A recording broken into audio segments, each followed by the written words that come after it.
Hello everyone. In the previous session we have done a few important theorems called Jordan decomposition theorem. So in this session let me start with the new concept. It is called as indefinite integral. Indefinite integral. So meaning is that suppose if f is an integrable function which is on the interval ab, then the function f, that is capital F of x, is given by integral from a to x f of t into dt plus c. I'll just define once again. Suppose if small f is an integrable function, as I already done this concept.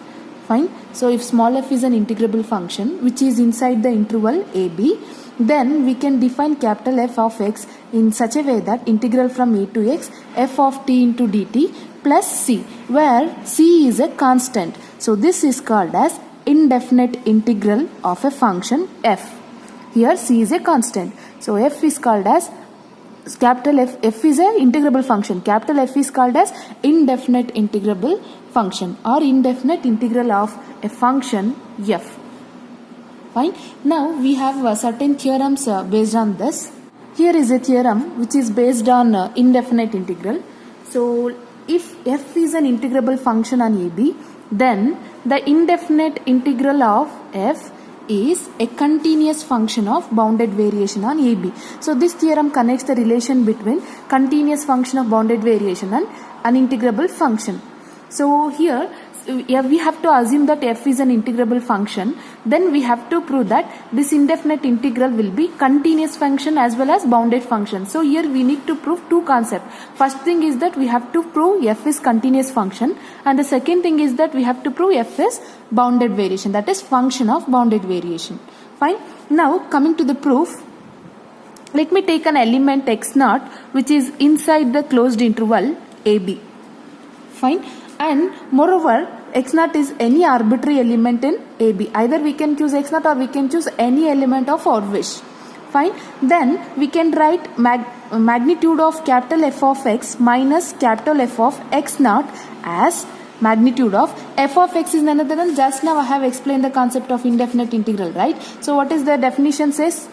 Capital F of x is equal to integral from a to x f of t into dt plus c. So this is the standard definition of indefinite integrable function or indefinite integrals. So whenever you are going to express it as a difference of two function, I can write the same as integral from a to x f of t into dt minus integral from a to x naught f of t into dt. Here plus c minus c get cancelled, so I have not written c here. Why? Because 1 plus c along with minus c get cancels each other, so I have left with this.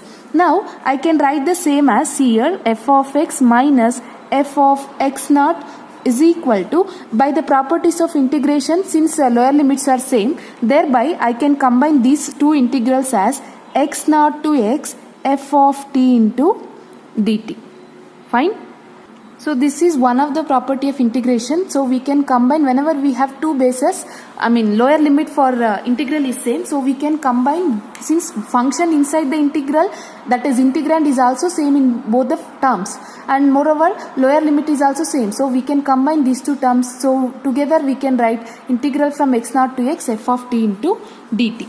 Fine. Now I am going to take this magnitude inside. So this equal sign will become less than or equal to, I'll just write here, less than or equal to x0 to x f of t. Magnitude I am going to take inside. So equals will become less than or equal to into dt. Now let me take f is an integrable function.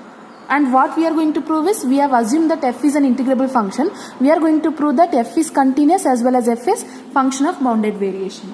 Now let me take f is integrable over the interval AB. So if that was the case, we have already proved one theorem. If f is integrable, we can say magnitude of f is also integrable, right? We have proved one theorem. If f is integrable, we can say magnitude of f is also integrable. Then as per the definition of integrability of a function, we can write, for every epsilon greater than 0, there exists delta greater than 0 and S at A, which is subset of an interval AB, in such a way that measure of A will be less than delta, and moreover, as per the definition of integrability, integration of magnitude of f over this set A will be less than epsilon. This is from the definition of integrability of a function. We have already done this theorem. Please go through this, and moreover this theorem will be important. I have already done this. Fine. So this is from the definition of integrability of a function. Fine. Now meaning of this statement is that suppose if you are going to take A as an arbitrary element, say x0 and x0 and x will be any two intermediate values in between the intervals A and B. So if that was the case, I can write magnitude of x minus x0 is less than delta, which implies why? Because see here A, measure of A is less than delta. Meaning is A, I have taken A as x0 and x, that is closed interval x0 and x. Magnitude of x minus x0 is none other than length of this interval. Length is none other than, see, suppose if you have an interval AB, how do you calculate the length of this interval? It is none other than B minus A. So instead of calculating, I have just written this as B minus A, that is positive quantity, right? So this is the length of this interval. It is same as measure of any interval. As per the definition, measure of a set is none other than, or measure of an interval is none other than difference of the interval, that is length of an interval. So that is why I have written x minus x0 is less than delta. So that implies, I am going to take this statement as it is. See here, if m of measure of A is less than delta, I can write integration of magnitude of f is less than epsilon. So I have chosen A as x0 and x. So thereby I can write by the definition this will be holds good. Fine. So now this is for one of the value in a function. Now I am going to take function for this. With reference to function, I can write f of x minus f of x0 will be less than epsilon. Delta I am going to replace it with epsilon whenever x minus x0 is less than delta. So this condition, if this condition is true, function will be less than epsilon, as delta is a very small quantity. If you are going to take function of these variables, again it will be less than some small quantity, say epsilon. Fine. So you can note that this is the definition of continuous of a function, right? When do we say function is continuous? If for any two values x and x0, f of x minus f of x0 is less than epsilon. Whenever x minus x0 is less than delta. You just go through the definition of continuity of a function. This is what you are going to get. So this implies that a function is continuous. So this implies f is continuous at x0. Which is inside the interval AB. So what we have proved is a function is continuous. What we have assumed is f is integrable. So if f is integrable, we have proved f is continuous. Now we have to take f, we have to prove f is function of bounded variation. One part is finished, that is we have proved that f is continuous function. Now we have to prove that f is a function of bounded variation. Fine. So let me prove. So we are going to prove f belongs to bounded variation of AB. So this is what to prove is. Fine. So we have to prove that is function is bounded variation, or f is a function of bounded variation. As usual, as I already done n number of theorems, in order to prove a boundedness of a bounded variation of a function, we have to consider a partition. We are going to divide this interval into n number of partition. Let q be the partition. As usual, I am going to divide this into n number of partition, and xm be the final value, which is a partition of a closed interval AB. I have divided an interval AB into n number of partition. Now let me consider the definition of total variation of a function over A to B. So I can write this as, since I am taking the function as capital F, so I am going to write with reference to capital F only over this partition Q. So as per the definition of bounded variation, that is total variation, I can write summation I is equal to 1 to m magnitude of f of xi minus f of xi minus 1. This is the standard definition of variation, total variation. I have already given this in the notes. Please go through that.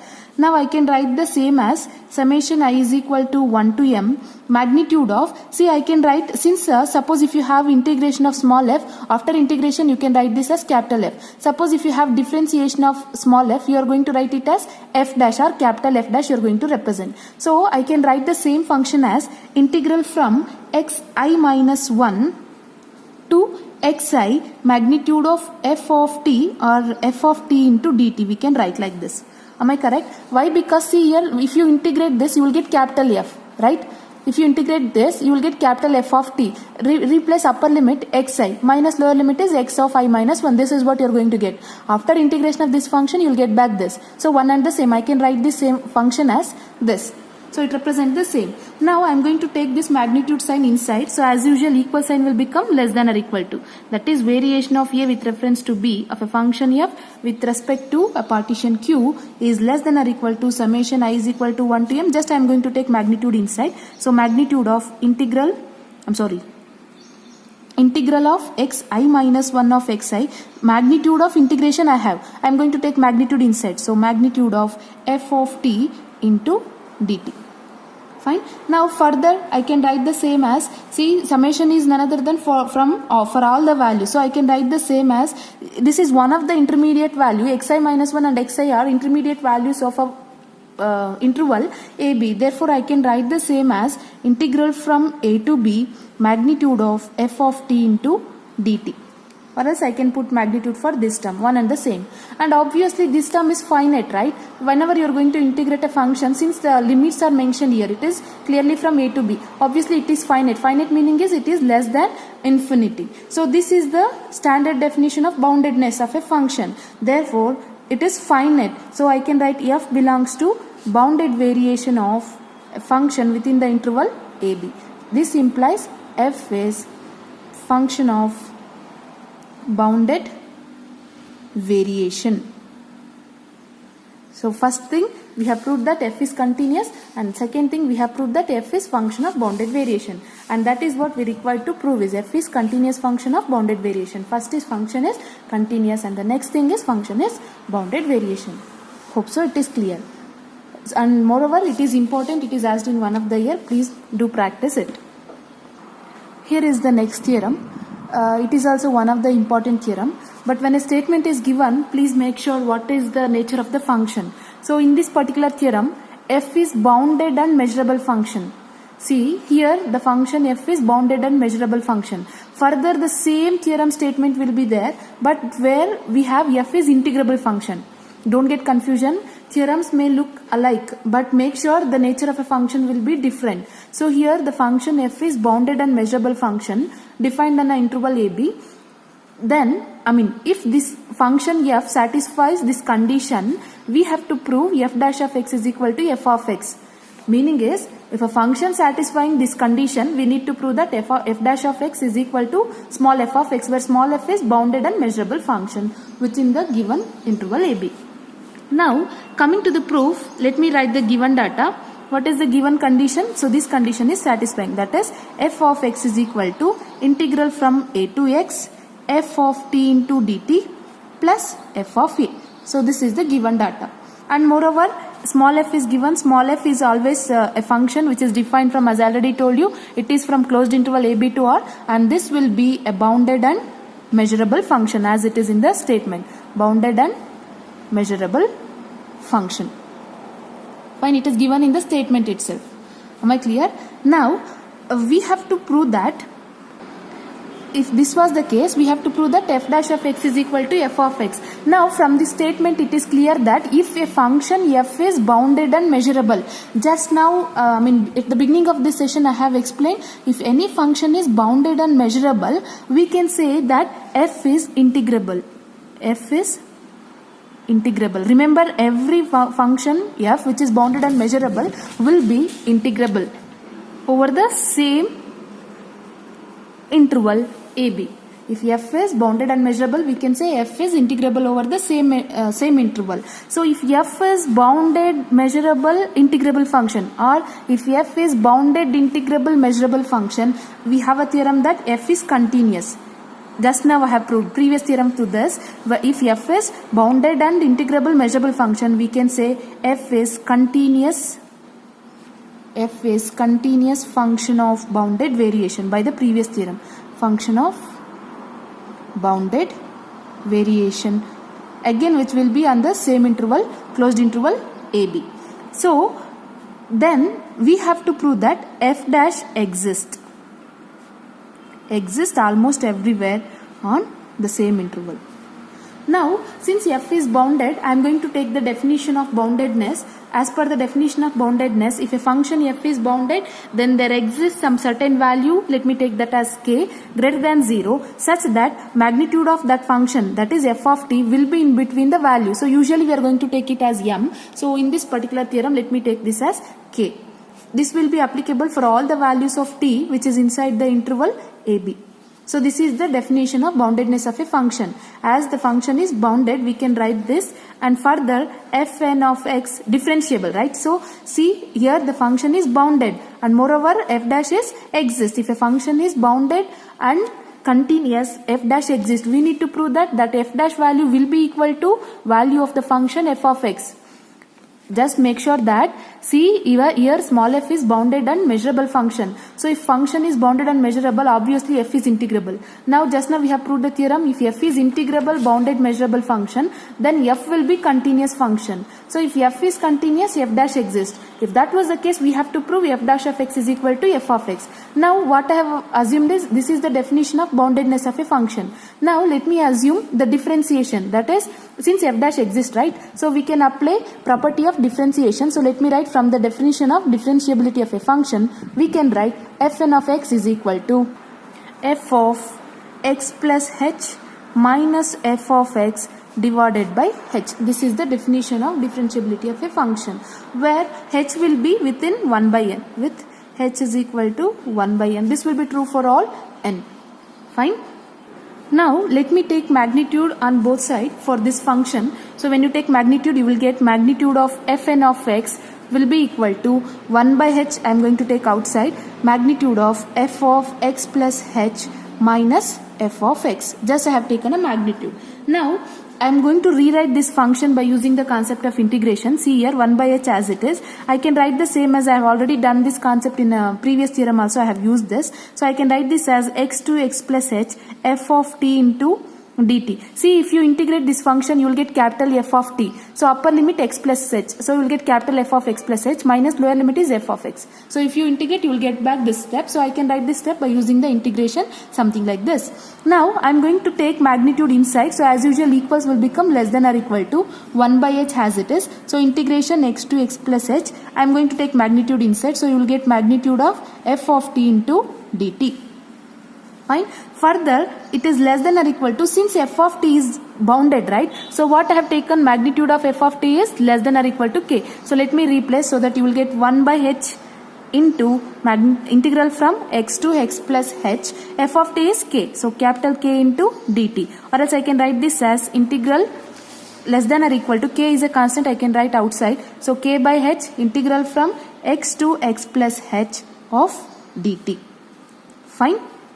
Further, if you simplify this, I'll just show here. So integral of dt is none other than t. Upper limit x plus h, lower limit is x. So upper limit is x plus h minus lower limit is x. So all these steps will not be mentioned in the notes. Please go through video properly. So x plus x minus x get cancelled. You will get h only. So for this term, you will get h. h into h get cancelled. So you will get magnitude of fn of x is less than or equal to only k. Why? Because this term will become h. h get cancelled. You will get only k. So what we have proved is fn of x is bounded. See, what we have assumed is f is bounded. We have proved that all the fn's, it will be true for all the functions. That is all set of function. So fn of x is less than or equal to k. Meaning is all fn's are bounded. All fn's are bounded for all n. Therefore, I can write for the generalized case as limit n tending to infinity, fn of x will be equal to limit h tending to 0, f of x plus h minus f of x, differentiability concept, divided by h. Here I have written the differentiability concept. See here, fn of x is equal to f of x plus h minus f of x by h. I am going to take limit n tending to infinity on both sides. See, limit n tending to infinity I am going to take for this equation. For this equation, I am going to take limit n tending to infinity, and since it is varying with reference to s, so h tending to 0 as per the definition. So this is the definition of f dash of x, which is on the same interval AB. That is, let me continue here. That is, I'll just write one statement. Fn, whatever the sequence you are going to take, this is a sequence of function. Fn is a sequence of bounded function.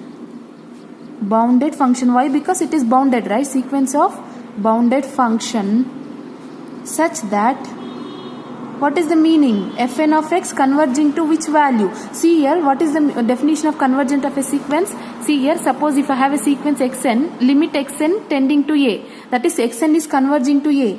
right? See here, limit as n tending to infinity, if xn is equal to a, what is the definition? As per the definition of convergence of a sequence, limit n tending to a, xn is equal to a, meaning is the sequence xn is converging to the value a. If limit n tending to infinity of a sequence xn is equal to a, we can write xn is converging to a. Similarly, see here, as limit n tending to infinity, fn of x is equal to f dash of x, which implies that fn of x is converging to the function f dash of x, which is on the same interval ab. Now we can apply by bounded convergence theorem. We have already done the bounded convergence theorem in the previous session. You just go through that. So therefore, by bounded convergence theorem, what is the theorem says? So for any value c in between ab, I can write integral from a to c capital F dash of x into dx will be equal to, this is the statement of bounded convergence theorem, limit n tending to infinity integral from a to c fn of x into dx.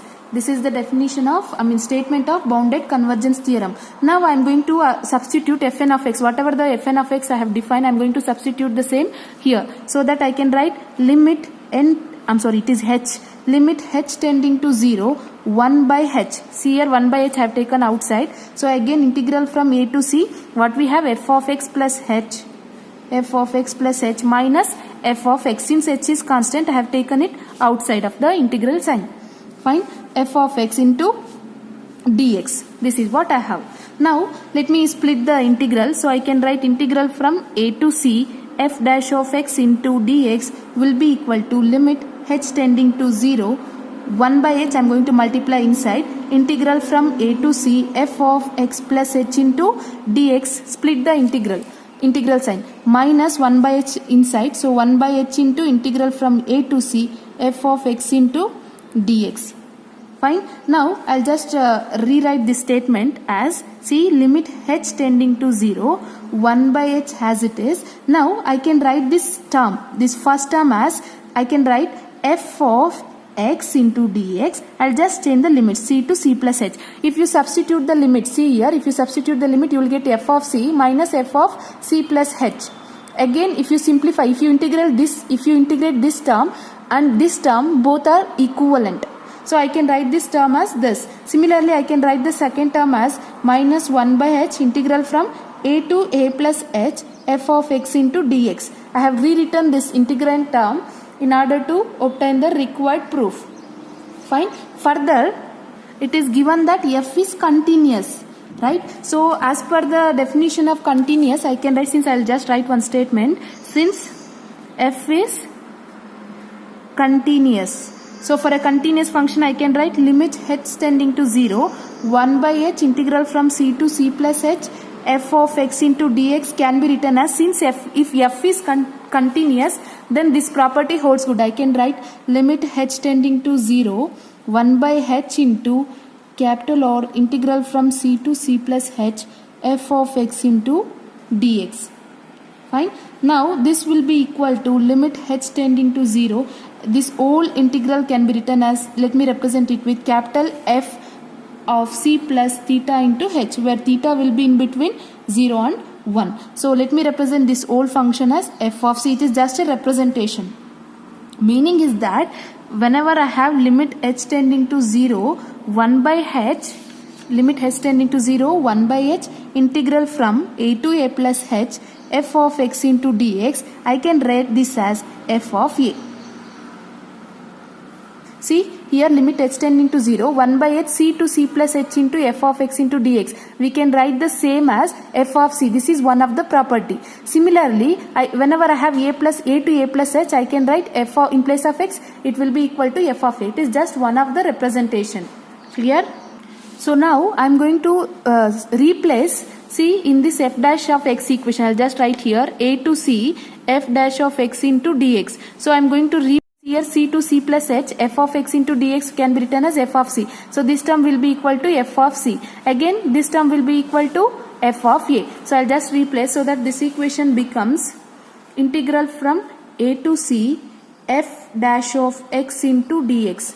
LHS I have written as it is, which is equal to, what is the value? I can write this as See, limit s tending to 0, I can write this as f of c. So this can be written as f of c minus second term. Look at the second term, limit s tending to 0 minus 1 by h a plus h to a f of x into dx. One and the same, I can write that as f of a.